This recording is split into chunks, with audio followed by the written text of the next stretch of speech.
सभी प्यारे साथियों को अनुसर का नमस्कार। और PGT MCQs physical brain booster, ये नया एक अंदाज में मैंने क्वेश्चन आपके सामने रखे। ब्रेन बूस्टर है, एमसीक्यूज है, फिजिकल केमिस्ट्री से जुड़े हुए हैं, लेकिन ये मान लीजिए कि ईएमआरएस और बिहार पीजीटी की बेस्ट डोज मानी जाएगी। तो यहाँ पर मैं लिख देता हूँ कि किस लेवल तक ये क्वेश्चंस जाएंगे, इनका क्वेश्चन का लेवल क्या रहेगा वो भी आपको अभी पता लग जाएगा। एग्जाम ओरिएंटेड क्वेश्चंस होंगे, ये सभी जितने भी क्वेश्चंस आपको कराऊंगा these are the exam oriented questions. यहाँ पर एक भी क्वेश्चन ऐसा नहीं होगा जो आपको परेशान करे, तो इसलिए आप पूरे लगातार वीडियो में हमारे साथ में बने रहेंगे। एक एक क्वेश्चन पर पूरी बात होगी आपसे। क्वेश्चन नंबर 1 पर चल लेते हैं। ब्रेन बूस्टर एमसीक्यूज हैं और ये आपको ब्रेन बिल्कुल 100% बूस्ट करके ही जाएंगे, उससे पहले नहीं जाएंगे।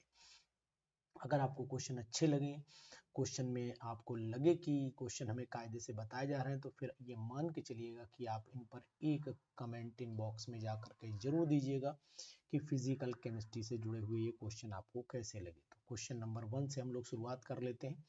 क्वेश्चन नंबर 1 की शुरुआत क्या है? वन अमंग द फॉलोइंग, ठीक है। तो ये बात ध्यान दीजिए, define the highest energy electron in the scandium. तो यहाँ पर स्कैंडियम की हाईएस्ट एनर्जी, स्कैंडियम फर्स्ट का मतलब ये हो गया कि इलेक्ट्रॉनिक कन्फिगरेशन अगर मैं देखता हूँ तो यहाँ पर आर्गन आ गया 18 और यहाँ पर आ गया आपका 3D और 4s। तो यहाँ सिंपल सी बात ये है, 4s तो 2 हो गया, 18 2 20 और 20 और 1 निकल गया 21, यानी कि हाईएस्ट जो एनर्जी लेवल इलेक्ट्रॉन जो गया है फर्स्ट में, अगर मैं देखना चाहता हूँ तो सिंपल सा इलेक्ट्रॉनिक कन्फिगरेशन आपको पता होना चाहिए। स्कैंडियम डी ब्लॉक का एलिमेंट है, तो यहाँ पर 21 होता है। 21 मतलब ये इलेक्ट्रॉन, अगर मैं आपसे कहता हूँ कि इलेक्ट्रॉन आखिरकार पहला निकलेगा कहाँ से, तो यहाँ 1 ये स्कैंडियम था, लेकिन एक इलेक्ट्रॉन निकलने के बाद ये कंडीशन बन जाती है कि इलेक्ट्रॉन पहले यहाँ से निकलेगा। तो अब ये कंडीशन यहाँ जनरेट होगी, यानी पहले इलेक्ट्रॉन कहाँ से निकलेगा? 4s से निकलेगा, उसके बाद यहाँ से हमें निकालना पड़ेगा। तो ये सिचुएशन आपके सामने रहेगी। तो हाईएस्ट एनर्जी लेवल इस समय हमें 4s दिखाई दे रहा है, यानी कि n की वैल्यू जो है वो 4 हो जाती है। n की वैल्यू 4 हो जाएगी, इस बात का ध्यान दीजिएगा। और जब n 4 तो केवल n एक ही जगह पर 4 दिया हुआ है।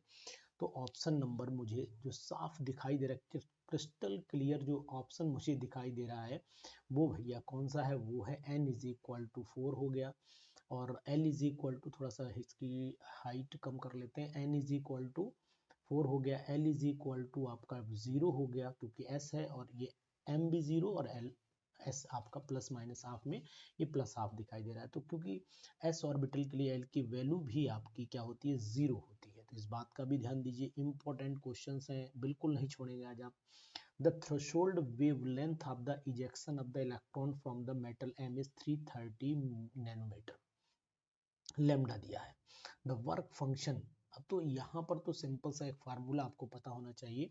वर्क फंक्शन का मतलब W हो गया, W इज इक्वल टू हो गया, W इज इक्वल टू हो गया H न्यू। अच्छा, H न्यू नॉट भी लिख सकते हो आप, जो हो जाता है SC अपॉन लैम्डा के बराबर। मैंने यहाँ वैल्यूज कैलकुलेट, यानी कि कैलकुलेशन ऊपर वाली ऑलरेडी कर ली है, लेकिन फिर भी आपको बता देता हूँ। 6.62 into 10 raise to the power minus 34 कर दीजिए, into 3 into 10 raise to the power 8 कर दीजिए, और अपॉन में आ जाइए तो यहाँ पर 330 into 10 raise to the power minus 9 metre में कन्वर्ट कर लिए। डिवाइड करके मैंने जो आंसर निकाला हुआ है वो है 6 into 10 raise to the power minus 19। तो यहाँ जवाब 6 इंटू 10 रेज़ पावर 19, मुझे केवल एक ही बी पार्ट दिखाई दे रहा है। तो क्या फिर आप इस बात से सहमत है कि ऑप्शन नंबर यहाँ पर मैं बी को काला कर दूं, इस तरीके से बी, ठीक है ना? All the element in the third period have, best question है, ब्रेन बूस्टर है, ध्यान दीजिएगा। All elements in the third period have 3 complete shell होते हैं। थर्ड पीरियड यानी थर्ड पीरियड में चलेंगे, 3 कंप्लीट सब सेल्स होंगे, 3 वैलेंस इलेक्ट्रॉन्स होंगे। तो मुझे जहाँ तक समझ में आ रहा है कि अगर थर्ड वाले की मैं बात करता हूँ, कंप्लीट सब सेल, अगर मैं थर्ड की बात करूँगा तो यानी कि यहाँ पर मैं लिख लेता हूँ, थर्ड में आ जाएगा 1s2 आ जाएगा, 2s2 आ जाएगा, 2p, तो यानी कि 1 2 3, यानी कि थर्ड 3 कंप्लीट सब सेल्स हो जाएंगी मेरे हिसाब से। तो थर्ड का जो जवाब रहना चाहिए वो मेरे हिसाब से बी आना चाहिए, यानी यहाँ पर मैं 3 कंप्लीट सब सेल लगा लेता हूँ थर्ड, भाई फर्स्ट पीरियड हो गया, सेकंड हो गया, ये थर्ड में आ जाता है, ये कंप्लीशन यहीं तक दिखाई देता है। अमंग, बहुत अच्छा क्वेश्चन है थर्ड वाला, इसको जरूर करिएगा। One among the following species is planar. तो प्लेनर कौन सी स्पीसीज होगी, देखो प्लेनर कौन सी हो सकती है। तो फोर्थ वाले क्वेश्चन पर अगर हम लोग चलते हैं, जहां पर sp2 हाइब्रिडाइजेशन हमें दिखाई देगा, और sp2 हाइब्रिडाइजेशन में ही प्लेनर होती है, और sp2 हाइब्रिडाइजेशन मुझे कार्बोनेट आयन में दिखाई दे रहा है। तो मैं कार्बोनेट आयन में, देख लीजिए आप निकाल के चेक भी कर सकते हो, वैसे तो याद ही होगा कि यहाँ पर sp2 हाइब्रिडाइजेशन है, तो शेप यहाँ पर 100% प्लेनर ही होगी। From amongst the following try atomic molecule the least bond angle. तो भाई साहब सिंपल सी बात ये है कि अगर मैं यहाँ लीस्ट बॉन्ड एंगल की बात करता हूँ, तो ये हो गया आपका आई, तो 180 हो गया, इसे हटा दीजिए। ओजोन में 120 के आसपास बैठेगा, ये भी हटा दीजिए। NO2 भी sp2, ये भी 120 के आसपास बैठेगा। H2S, लेकिन यहाँ पर ऊपर से नीचे आने पर, जैसे यहाँ पर मैंने H2O ले लिया, यहाँ पर H2S ले लिया, तो 104.5 होता है, और इसका इससे कम ही होगा, लगभग 92 के आसपास रहता है। तो एग्जैक्ट तो 92 पॉइंट समथिंग होगा, लेकिन कम यही है, ये मैंने आपको कंसेप्ट बता दिया। तो इसका मतलब डी ऑप्शन यहाँ पर लगा लीजिए। बढ़िया क्वेश्चन है ना। एक बार अपने दिल पर हाथ रख के देखिए कि क्वेश्चंस का लेवल आपको क्या दे रहा हूँ मैं, क्या questions according to the examination है। EMRS जो एग्जामिनेशन है वो इसको फाइट करेगा, 100% EMRS में से क्वेश्चन आपको मिलेंगे निश्चित। The atoms ion listed in the correct order of the increasing size. तो इंक्रीजिंग साइज के हिसाब से मैं अगर देखता हूँ, तो यहाँ पर सोडियम, यहाँ पोटेशियम, तो ये पोटेशियम हो गया, बड़ा साइज है।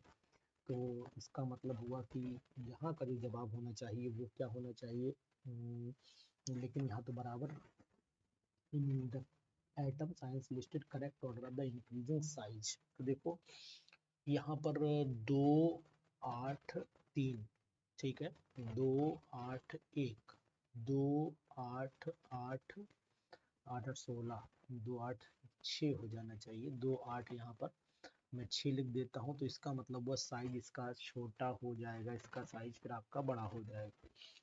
तो ये तो हटाइए, कट कर दीजिए हाइड्रोजन, ये तो ऑटोमेटिकली कट होगा। इनमें देख लेते हैं एक बार, यानी कि यहाँ पर आपका 18 हो गया, ये 19/18 हो गया, ये आपका 18/19 हो गया, और ये आपका 11/10 हो गया। तो सिंपल सी बात है, इसका भी साइज बड़ा नहीं होगा, ये भी कट जाएगा। अब यहाँ पर देखिए साइज बड़ा होने में क्या है, ये 2,2 तो 2 ही रह गया, यहाँ 2,8 हो गया, लेकिन प्रोटॉनों की संख्या यहाँ पर 12 है, साइज छोटा हो जाएगा। और यहाँ पर ये आइसो इलेक्ट्रॉनिक है ना दोनों, लास्ट वाली यहाँ पर 2,8 है, लेकिन यहाँ प्रोटॉनों की संख्या 11, तो इसका साइज बड़ा, इसका छोटा, यानी बी ऑप्शन यहाँ पर मुझे एग्जैक्ट दिखाई दे रहा है। सिक्स्थ वाले का ऑप्शन जो है जनाब बी लिखिएगा, बी ही इसका एग्जैक्ट आंसर आएगा, और वही इसका आंसर होना भी चाहिए। भी लास्ट में आंसर की लिस्ट भी दे रखी है, मिलाएंगे यहाँ पर, देखो मिला भी लेते हैं। फोर्थ कौन सा था, सिक्स्थ वाले का बी बिल्कुल एग्जैक्ट। इसके बाद आइए, the solution of the Schrödinger equation for the hydrogen lead to the 3 quantum number n, l, n। ये तीनों क्वांटम नंबर यहाँ पर दे रखे हैं। n can have any integer value, n can have integer value। देखिए यहाँ पर क्या करना है, सेवेंथ वाले क्वेश्चन पर आइए। सेवेंथ वाला क्वेश्चन क्या कह रहा है वो भी मैं आपको बताने की कोशिश करूंगा। सेवेंथ वाले क्वेश्चन पर हम लोग थोड़ा सा डिस्कशन करेंगे। देखिए श्रोडिंगर वेव इक्वेशन को अगर मैं देखता हूँ, तो श्रोडिंगर वेव इक्वेशन मुझे बताती है कि NLN की वैल्यू जो है वो इंटीग्रल वैल्यू है। तो बाकी आगे देख लेते हैं। 3 क्वांटम नंबर में व्हेन एंड, ये तो दिक्कत नहीं है, व्हेन, तो ये पहला ऑप्शन तो बिल्कुल सही है, लेकिन अगर इंटीजर है तो फिर दूसरा ऑप्शन भी सही जाना चाहिए, तो यानी कि बी वाला भी सही होगा। और इसके बाद व्हेन N5L2 ये भी सही होगा। तो इसका मतलब तीनों पॉइंट सही है, और तीनों सही का मतलब हुआ कि फिर मेरा आंसर पहला ही मुझे दिख गया कि ए ही सही है। तो सेवन्थ भी क्वेश्चन बहुत अच्छा है, इसको लगाना जरूरी है। और आगे कंटिन्यू कर लेते हैं इसी सीरीज को। देखिए क्वेश्चंस आपको जो मिले हैं इनको लगा कर के जाइएगा, ठीक है ना। तो उसके बाद 8th क्वेश्चन आइए। 8th क्वेश्चन क्या कहता है वो भी मैं आपको बताने की कोशिश कर रहा हूँ कि in which of the following are all electrons paired, कहाँ पर सभी इलेक्ट्रॉन पेयर्ड होंगे। तो an atom with atomic number 17 नहीं पेयर्ड होंगे यहाँ पर। Fe ट्राई पॉजिटिव को अगर मैं देखता हूँ तो मुझे लगता है कि यहाँ पर आर्गन हो गया और आपका 3D5 हो गया, 4s0, तो यहाँ पर भी अनपेयर्ड हो गए, तो ये भी ऑप्शन गया, ये भी गया। An element with electronic configuration, यहाँ सभी इलेक्ट्रॉन हमें पेयर्ड यहाँ तक दिखाई दे, लेकिन यहाँ अनपेयर्ड हो गया। नाइट्रोजन ट्राई नेगेटिव होगा, तो इसका मतलब फिर 8th वाले का जो जवाब है फिर मेरे हिसाब से डी ही आएगा, क्योंकि नाइट्रोजन ट्राई नेगेटिव अगर देखोगे, ट्राई नेगेटिव तो ये 10 हो गया, और 10 का मतलब हुआ 1s2 2s2 2p6 हो गया। तो यहाँ पर एक चीज आपको ध्यान देनी पड़ेगी कि यहाँ डी ऑप्शन हो गया, और डी ऑप्शन में इम्पोर्टेंट आपको दिखाई दे रहा है कि यहाँ क्वेश्चन तो इजी है, लेकिन क्वेश्चन को पूछने का जो तरीका है वो आपको अलग ढंग से बताया गया। 9th वाले क्वेश्चन पे आइए। 9th वाला क्वेश्चन जो है, the diamagnetic molecule from the among molecules of the second period element are, the diamagnetic molecule from the among molecules of the second period elements are, कौन से होंगे डायमैग्नेटिक? तो डायमैग्नेटिक वो एलिमेंट होते हैं जिनमें सभी इलेक्ट्रॉन्स पेयर्ड होते हैं, और सभी इलेक्ट्रॉन पेयर्ड किसमें आपको दिखाई दे रहे हैं, वो आपको मेरे हिसाब से बताना पड़ेगा कि यहाँ देखिए N2 डायमैग्नेटिक है, और F2 भी डायमैग्नेटिक है, और C2 भी डायमैग्नेटिक है, और यहाँ पर O2 डाई नेगेटिव हो गया आपका, 2 इलेक्ट्रॉन डाई मैग्नेटिक हो गया, डाई लेकिन बोरॉन नहीं। यहाँ पर आ जाइए N2 डाई है, C2 लेकिन बोरॉन नहीं है, यहाँ पर N2 डाई है, फ्लोरीन डाई, लेकिन Li नहीं, तो इसका मतलब फिर 9th वाले का सी ऑप्शन आप चेक करिए, और सी ऑप्शन ही इसका करेक्ट ऑप्शन आएगा कि इसमें यही इलेक्ट्रॉन सभी आपको डायमैग्नेटिक, क्योंकि इलेक्ट्रॉन पेयर्ड होने चाहिए। सेकंड पीरियड के एलिमेंट हैं, सेकेंड पीरियड के एलिमेंट हैं, तो यहाँ पर कार्बन देखो, कार्बन का हो जाता है C2, ये हो गया आपका 6 दूनी 12, और यहाँ पर आ गया आपका नाइट्रोजन, यानी ये हो गया 14, और यहाँ पर फ्लोरीन आ गया, और ये हो गया आपका 18। तो यहाँ तो सभी पेयर्ड है, बिल्कुल क्रिस्टल क्लियर है, ऑल आर पेयर्ड। फ्लोरीन में 18 हो गया ना, तो 18 में सभी पेयर्ड आ जाएंगे, 18 और 2 20, लेकिन 18 और 2 20 देखना पड़ेगा, वही 18 का sigma 1s2 sigma star 1s2 नहीं पेयर्ड आ जाएंगे, क्योंकि लास्ट में 2 बचेंगे, वो नहीं भरे जाएंगे, ठीक है, पेयर्ड होगा, यहाँ पर भी पेयर्ड होगा, यहाँ पर भी पेयर्ड होगा, डन, यही से ही ऑप्शन लगाइएगा। 10th वाले पे आइए, विच of the following statement is correct? A small cation minimize the polarization। 10th वाले को, चलिए 10th वाले में क्या करना चाहिए हम लोगों को, देखते हैं 10th वाले क्वेश्चन कैसा है। 10th वाले को, the second ionization energy of the carbon nitrogen and oxygen follows the order, इस ऑर्डर को फॉलो करते हैं। The second ionization energy of the carbon nitrogen and oxygen follows the order carbon nitrogen oxygen. मुझे तो यही, क्योंकि oxygen की लेकिन नाइट्रोजन की ज़्यादा होती है, तो ये बी ऑप्शन तो मुझे सही नहीं लग रहा है, हटाओ इसे। 10th वाले का बी मुझे सही नहीं लग, करेक्ट कौन, अच्छा सेकेंड पूछा, O1C, तो पहला वाला तो है नहीं, दूसरा वाला ही करेक्ट है, क्योंकि सेकेंड ही पूछा है।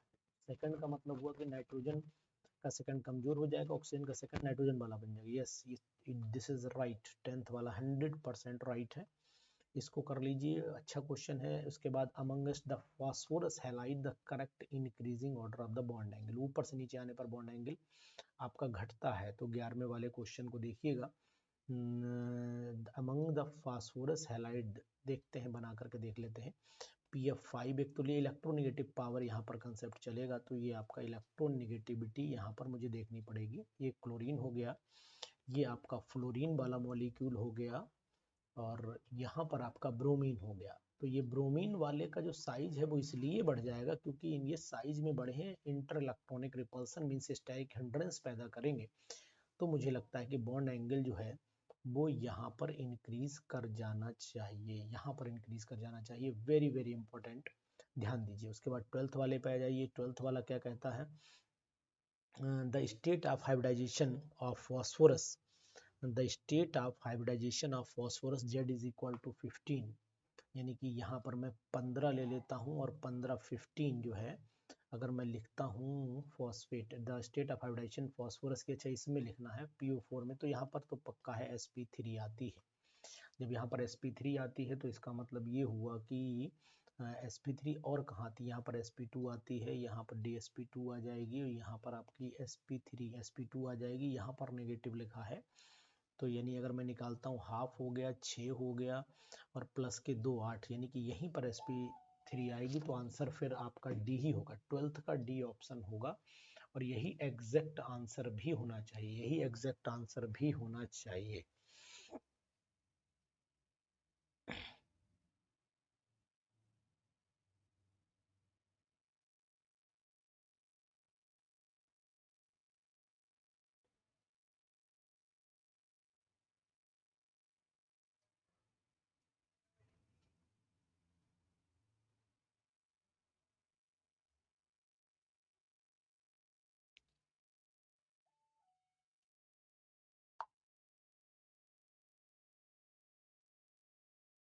ठीक है, तो यहाँ पर एक काम कर लीजिए, बहुत इम्पोर्टेंट है, इस बात को जरूर करिएगा।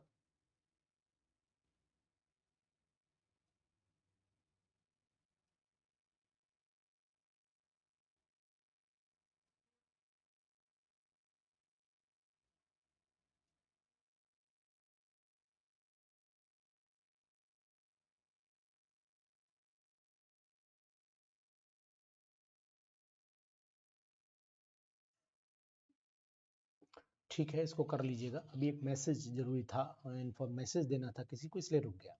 क्वेश्चन नंबर नेक्स्ट 13 पे आइए। The strength of the sigma bond formed by s s s p and overlapping. Simple सी बात है, कहाँ कहाँ ज़्यादा ओवरलैपिंग होती है तो आपको पता होना चाहिए। सबसे ज़्यादा ओवरलैपिंग देखिए एस एस में होगी, लेकिन कह रहा है कि the strength of the sigma bond formed by S s s P overlapping से सिग्मा बॉन्ड बना है। लेकिन क्या होगा, जब एस पी ओवरलैपिंग होगी तो यहाँ पर क्या होगा, एस और पी ओवरलैपिंग जब होती है तो ये बात ध्यान दीजिएगा कि उस समय केवल एस पी ही होती है, लेकिन जब पी पी ओवरलैपिंग तभी होती है जब पहले एस एस ओवरलैपिंग यानी कि हेड ऑन ओवरलैपिंग हो चुकी होती है, तभी साइड वाइज होती भी है। तो the strength of the sigma bond formed by SS SP PP overlapping are in the following order। तो मेरे हिसाब से फिर कौन सा ऑर्डर होना चाहिए, तो फिर अगर हम लोग ध्यान देते हैं क्या बी ऑप्शन सही जाएगा, बी ऑप्शन सही जाएगा। तो जितना डायरेक्शनल करेक्टर होगा उतना ही स्ट्रेंथ ज़्यादा हो जाती है। तो मुझे लगता है कि डायरेक्शनल तो पी ही होता है सबसे ज़्यादा। याद रखना, जितना ज़्यादा डायरेक्शनल होगा उतना ही ज़्यादा बॉन्ड स्ट्रॉन्ग हो जाएगा। तो यहाँ बी पार्ट पर आ जाए, यानी कि 13 वाला आपका जवाब ये हो गया। तो 13 पर चलिएगा, ये 13 हो गया। इसके बाद नेक्स्ट वाले पर चले आइए। इसके आंसर नीचे दे रखे हैं, चेक भी कर लीजिए। कोई भी कंफ्यूजन लगे तो आप हमें एक बार मैसेज भी करिएगा, कोई दिक्कत नहीं है। 14 वाले पर चले आइए। 14 कह रहा है in the crystalline solid W atoms are at the corner, यानी कि डब्ल्यू जो है वो आपका डब्ल्यू कॉर्नर पर है, मतलब 1/8 इंटू 8 मीन्स 1 हो गए। ठीक है, ओ एटम्स एज पे हैं, 1/4 होते हैं और एज होती हैं आपकी 1 2 3 4 और 4 12 एज होती हैं। तो इसका मतलब ओ जो हो गया वो आपका हो गया 1/4 गुणित 12 यानी कि 3 हो गया।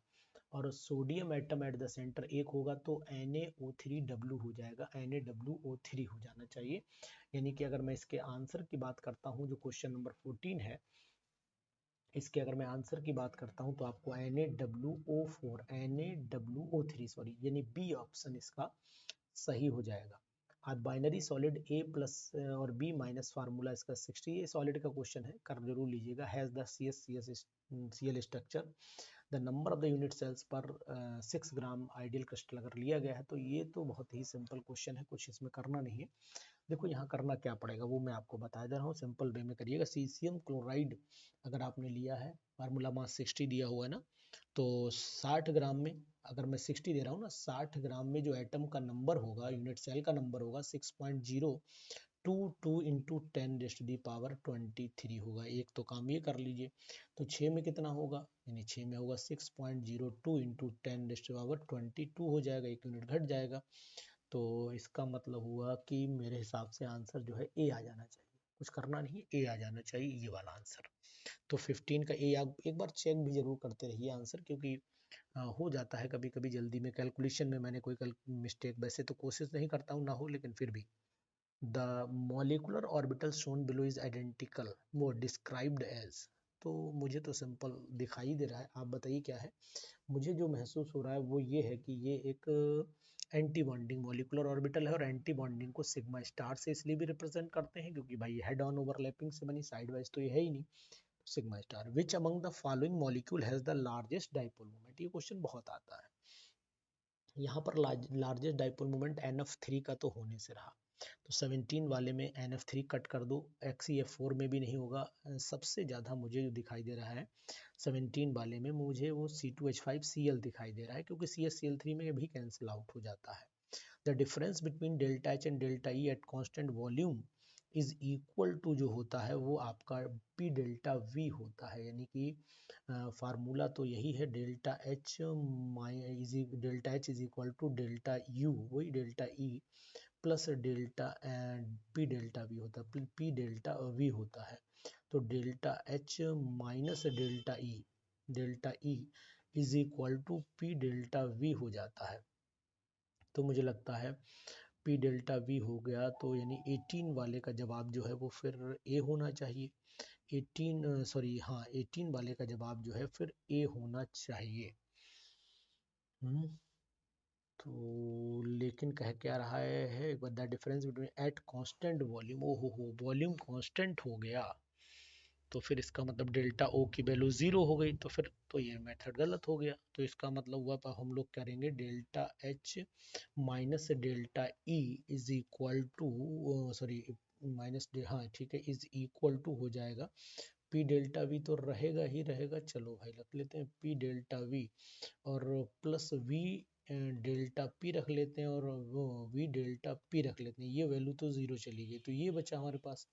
तो यानी फिर उत्तर हमारा C आना चाहिए, क्योंकि इसको निकालने का एक तरीका और भी होता है। इसी कंडीशन में हम लोग रखते हैं delta H is equal to delta E plus delta P भी रखते हैं, तो एक बार इसे कांस्टेंट करते हैं, एक बार इसे करते हैं, तो उसी कंसेप्ट से मैंने ये निकालने की कोशिश की, फिर आंसर ये आ रहा है, यानी C ऑप्शन आएगा। अभी इसके आंसर लिस्ट में भी आप आंसर मिला लीजिएगा। मुझे भी लग रहा था कि पहला होगा, लेकिन ना, थोड़ा सा अच्छा क्वेश्चन।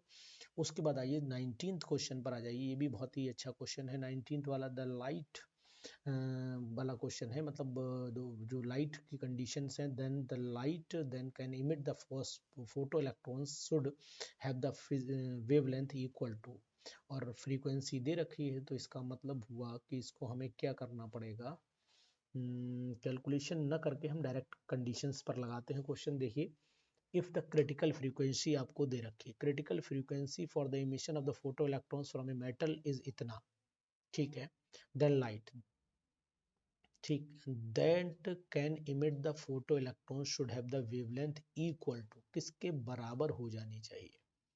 तो थोड़ा सा कंसेप्चुअल क्वेश्चन मुझे लग रहा है, क्या कैलकुलेशन में मदद मिलेगी। मेरे हिसाब से अगर मैं देखता हूँ, जिसकी वेवलेंथ ज़्यादा होती है, यानी E is equal to, E is inversely proportional to lambda लगाओ, मान लीजिए लैम्डा ज़्यादा होगा तो एनर्जी कम होगी। इफ द क्रिटिकल फ्रीक्वेंसी, मतलब E is equal to h nu मान लो, h nu naught, if the critical frequency for the emission of photo electron from metal is इतना पर सेकेंड, ठीक है, ये वर्क फंक्शन हो गया, इसे आप लोग वर्क फंक्शन भी कह सकते हो।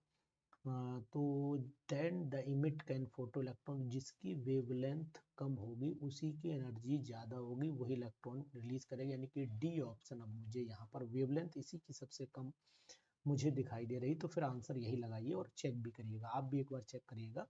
कहने का मीनिंग है, जैसे मान लो लाइट ली हमने, लोएस्ट वेवलेंथ है, लार्जेस्ट एनर्जी होगी, इसका मतलब है इमिशन आसानी से कॉज हो जाएगा। तो यहाँ कैलकुलेशन से अगर बचना है तो कंसेप्ट आप लगाइए और इसे कैलकुलेट कर लीजिए। बहुत ही अच्छा और इम्पोर्टेंट क्वेश्चन है, ऐसे क्वेश्चन जो ब्रेन को बिल्कुल बूस्ट अप करेंगे, ब्रेन बूस्टर इसलिए मैंने इनका नाम रखा है। द एक्सपेक्टेड, हटा दें आंसर, नहीं तो आप लोग चीटिंग कर लेंगे भाई। The expected wavelength at which the first line of the Pfund series cell, अरे यार कितना भी बढ़िया क्वेश्चन। तो यानी कि अगर मैं पी फंड लाइन लेता हूँ तो 1 lambda is equal to 10 9 6 7 8 bracket में 1 n1 स्क्वायर का मतलब हुआ n1 square minus 1 n2 square. तो पी फंड सी Lyman Balmer Paschen bracket Pfund, तो n इज इक्वल n1 5 हो जाएगा और वहाँ पर आपका 6 हो जाएगा। तो ये कैलकुलेशन 9 6 7 8 हो ब्रैकेट में 1/5 पंजे 25 हो गया, माइनस 6 छंग 36 हो गया। इसको सॉल्व कर लीजिए। सॉल्व करने के बाद मैं अभी से कैलकुलेट कर ले रहा हूँ। 9 6 7 8 ये आ गया। कैलकुलेटर लगाओ भाई जरा देखो। यानी कि इन दोनों को मल्टीप्लाई कर लो तो इनका एलसीएम बन जाएगा। इनको घटा दो, देखो कितना आ रहा है, बताओ जल्दी से। हाँ ठीक, सही है। ऊपर 11, चलो 11 आ गया। 36 में से 6 ठीक है। नीचे 25 में से 36, चलो हाँ ठीक है, ऐसे रख दो। चलिए अब इसको क्या करना है, इसको डिवाइड करके फटाफट आंसर बताओ भाई। लेमडा निकालना ना, लेमडा इज इक्वल टू कर लो यहाँ पर 25 गुणे 36 बटे 11 गुणे 10 9 6 7 8। बताइए आंसर कितना आ रहा है। 7 पॉइंट कितना, 7 पॉइंट में है कोई, कितना है फिर भी 0.0007। चलो ठीक, यानी कि 7.4 इंटू 10⁻⁻⁴ सेंटीमीटर। ये जवाब मेरे पास में आ रहा है। माइक्रोन में कन्वर्ट करना चाहो तो माइक्रोन में कन्वर्ट कर लो, जिसमें चाहे उसमें कन्वर्ट कर लो, लेकिन इसमें माइक्रोन में दिया है। मुझे एक ही आंसर मैच भी करता हुआ दिख रहा है। मैं माइक्रोन में ही कन्वर्ट करूंगा, मैं इसी में ही लिख दूंगा 7.4। ठीक है, मीटर में कन्वर्ट करना करो फिर उसे माइक्रोन में, तो एक ही बात वही आएगा ही। तो बी ऑप्शन आप लगा ली। The correct order of the electron affinity among the following. बहुत ही अच्छा क्वेश्चन, इंपॉर्टेंट क्वेश्चन है। तो 21 वाले पर चले आइए। 21 वाला कह रहा है इलेक्ट्रॉन एफिनिटी सबसे ज्यादा किसकी होती है। Electron affinity, electron gain enthalpy सबसे ज्यादा इसमें तो फ्लोरीन की ही होगी, तो क्लोरीन है नहीं। उसके बाद आयोडीन की आएगी, यानी कि थर्ड की सबसे ज्यादा होगी, फिर फोर्थ होगा, फिर आपका मैग्नीशियम आएगा, सोडियम आएगा। इलेक्ट्रॉन एफिनिटी ना, सोडियम आएगा, क्योंकि वो तो लेगा ही नहीं, वो तो बाद में लेगा। तो यानी कि 21 वाले का अगर मैं जवाब देखना चाहूँ तो 21 वाले का जवाब सी आना चाहिए ना। चलो सी कर लेते हैं, इसको ही फाइनल कर लो, चेक कर लेना, अभी नीचे दिखा दूंगा, आंसर भी सीट में है। तो आंसर देखो ये दिया हुआ है 26 21 का छुपा हुआ आंसर है। एक मिनट रुक जाओ। सी, वेरी गुड, नाइस, बहुत सुंदर। From the following enthalpies of combustion deduce which of the coated expression. जो कोटेड एक्सप्रेशन है वो आप बताइएगा। चलिए यहाँ पर चले आइए, इसके बाद हम लोग चल लेते हैं। चलिए ये हो गया, ये आपका दिया हुआ है, तो यहाँ पर करना कुछ नहीं है। अगर ये वाली इक्वेशन आपको बनानी है डेल्टा एच, तो फिर आपको करना क्या पड़ेगा वो मैं आपको बताने की कोशिश यहाँ पर करूँगा। देखो जैसे इक्वेशन कह रहा है हीट ऑफ फॉर्मेशन निकालनी ना, तो हीट ऑफ फॉर्मेशन के लिए आपको जुड़ना पड़ेगा, यानी कि सी जोड़ना है और 2 हाइड्रोजन जोड़ने हैं और आपको यहाँ पर CH4 बना देना है। ठीक, अब यहाँ पर क्या करना है, डेल्टा एच एफ फॉर्मेशन की निकालनी है। डेल्टा एच एफ जो है वो फॉर्मेशन का निकालना है। तो यहाँ पर क्या करोगे, डेल्टा एच एफ निकालने के लिए इन दोनों को जोड़ोगे, इसको घटा दोगे, यानी कि सी और एच जुड़ेंगे और एम इसमें से घटेगा। तो ऑप्शन नंबर 23 का जो आंसर, सॉरी 22 का जो आंसर आना चाहिए वो मेरे हिसाब से सी प्लस, अच्छा 4 हाइड्रोजन 2 से मल्टीप्लाई भी होगा तो C+2H। सी ऑप्शन 22 का क्या आ रहा है या नहीं आ रहा है तो बाद में पता लगेगा, लेकिन मुझे सी लग रहा है, क्योंकि इसे 2 से मल्टीप्लाई भी करना पड़ेगा। तो ये हो गया आपका 2H हो जाएगा, तो C+2H माइनस M, यानी कि मैं ऑप्शन सी ही लगाऊंगा। फिलहाल आप लोग एक बार चेक भी जरूर करिएगा। 23वें क्वेश्चन पर आइए। 23वां क्वेश्चन क्या कह रहा है वो भी बताता हूँ। The combustion of the benzoic acid occur according to the expression. The combustion of the benzoic acid occur according to the expression, ये दिया हुआ है। ठीक है, ये क्वेश्चन एनसीईआरटी में शायद दिया है, नहीं दिया है, लेकिन मुझे उम्मीद लग रही है वैसा कुछ क्वेश्चन है ये है। तो 23वें वाले को अगर देखोगे तो एक फार्मूला मुझे अच्छे से पता है, इसलिए ये दिया है। डेल्टा एन GRT वाला लगता है, तो delta H is equal to delta U plus delta NGRT, यह है उसी का ही क्वेश्चन है। तो अभी यहाँ पर आइए, ये तो आ गया आपका 7.5 माइनस 7 यानी 0.5 आ गया। तो यहाँ पर मल्टीप्लाई में तो आप 0.5 रख लीजिए।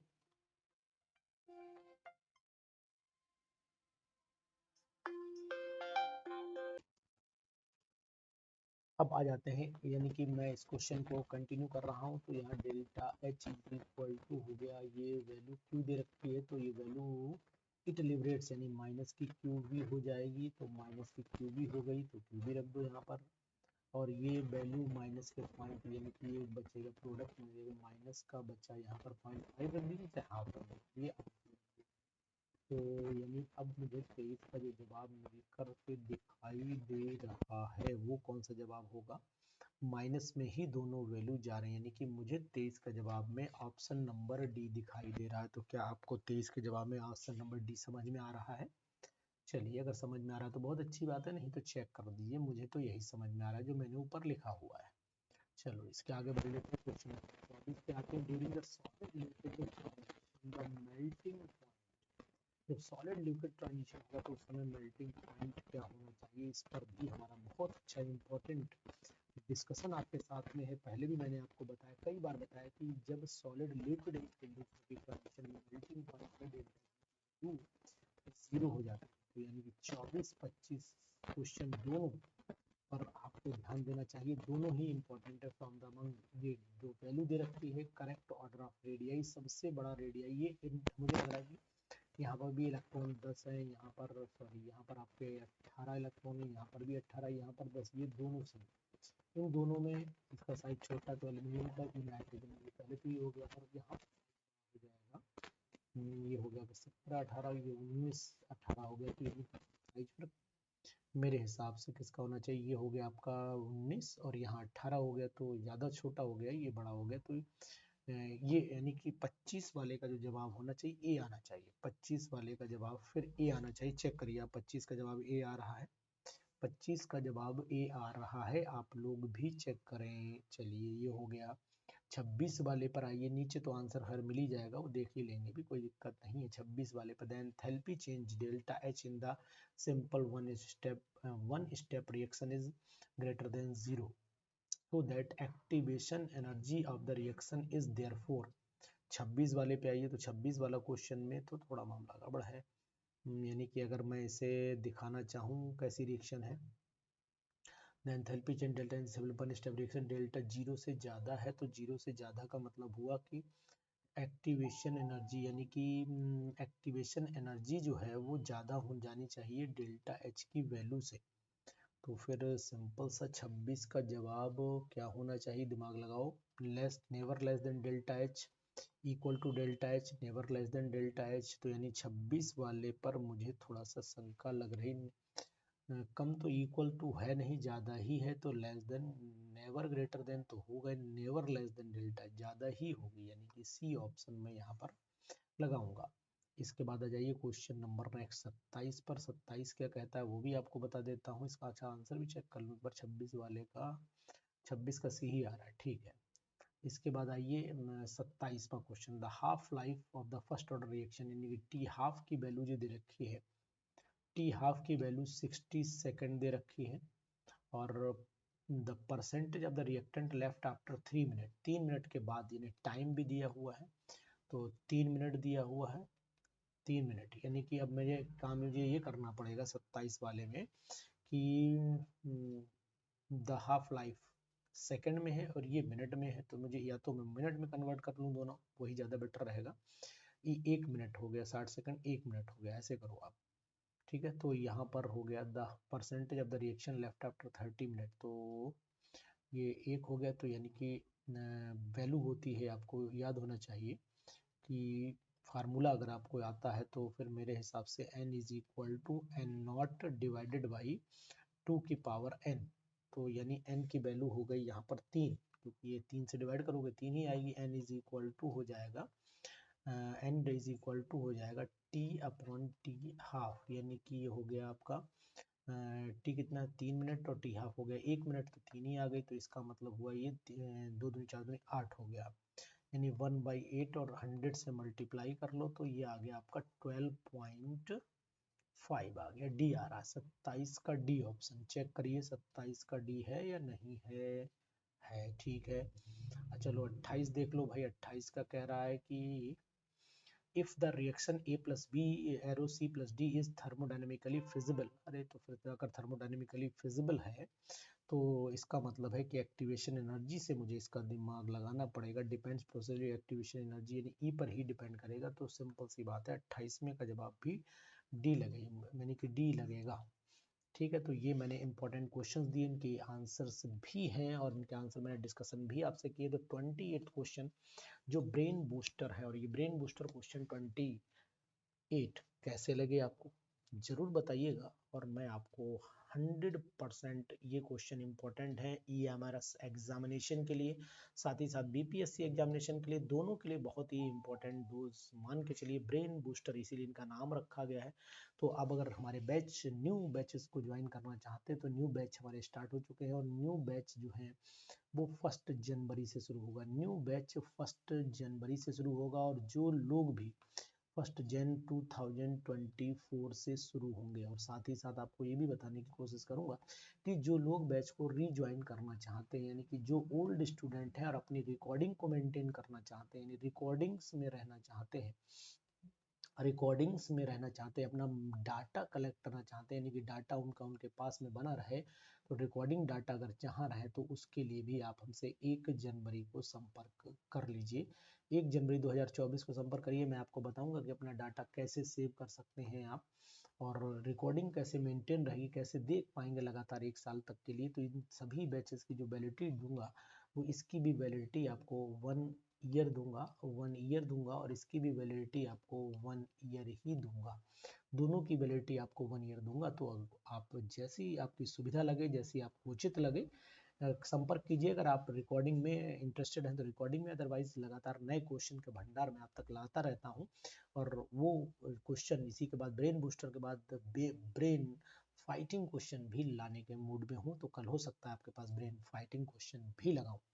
तो ब्रेन बूस्टर जब तक करिए, ब्रेन फाइटिंग की तैयारी मैं कर